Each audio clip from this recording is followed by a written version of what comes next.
Claire Duhamel est en direct pour France 24. Bonjour Claire, vous êtes en direct de Jérusalem. Faisons d'abord un point précis des bombardements du jour. Est-ce qu'ils continuent de part et d'autre ? Bonjour. Oui, Israël continue de frapper le Liban et l'Iran. Au Liban, tout d'abord, l'armée israélienne a annoncé avoir tué cette nuit plusieurs membres du Hezbollah qui sont accusés, selon l'armée israélienne, d'avoir visé des soldats israéliens avec des missiles sol-sol.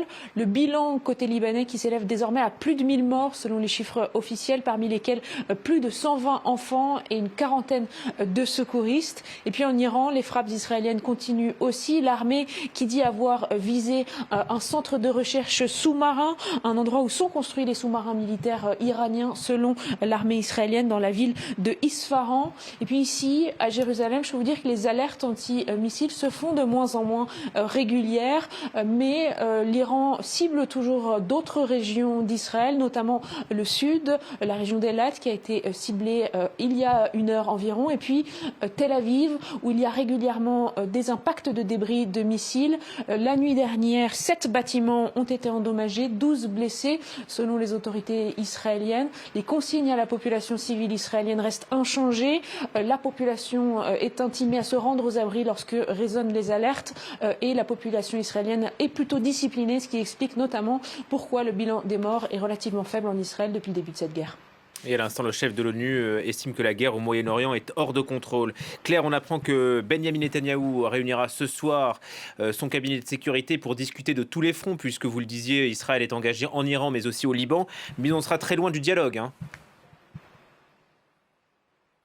Alors c'est difficile de savoir précisément ce qui sera discuté dans le cabinet de sécurité israélien ce soir, comme c'est le cas à chaque fois que le cabinet se réunit. Selon le communiqué du bureau du Premier ministre, la réunion ce soir portera sur tous les théâtres d'opération. Je cite, et évidemment, les deux enjeux clés sont les mêmes, c'est-à-dire le Liban et le plan de Trump en Iran. Au Liban, il y a donc désormais des premières négociations directes entre le gouvernement israélien et le gouvernement libanais, chose quasi inédite dans l'histoire des deux pays, mais des négociations qui sont extrêmement difficiles. Aujourd'hui encore, Naïm Kassem, le chef du Hezbollah, qui dit, je cite, « Toute négociation sous le feu avec Israël est une capitulation ». Il s'adresse ici au gouvernement libanais.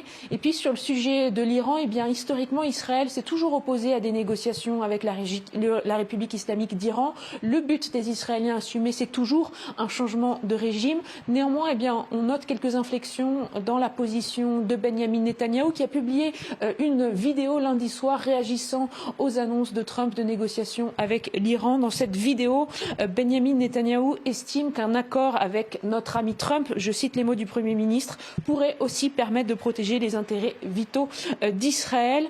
Le but des Israéliens, c'est toujours un changement de régime en Iran, mais selon la plupart des experts du sujet, ce but semble peu réaliste à l'heure actuelle.